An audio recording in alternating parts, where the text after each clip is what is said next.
আদি দূত কবি কৃষ্ণ লোডশেডিং এর ঘটনাটা ঘটল আদৌ কবির মামার চোখের সামনে আসতো একটা ভূত।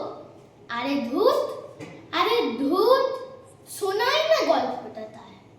ঘটলো যা তার চমৎকার, বারান্দায় ঘুরে ফেরে কেটা, নিশ্চয় হবে কোনো পেতনির বেটা। আসে যায়, হাত নাড়ে, হঠাৎ সটকে পড়ে সুর। আরে ধূত কি যে বলো আজ কবি, হাসি পায় শুনে খুবই, তবু পড়া চাই তার গল্পটা যেন বা নামটা পড়ে ছয়ের সাথে। এইসব কাপড় ছাড়া বিধি কিচ্ছি না।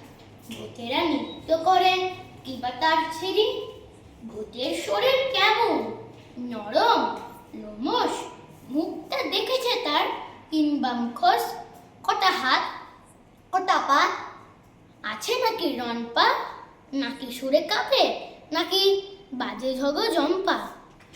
বলো সাত কথা, ভূত নিয়ে মাথা ব্যথা।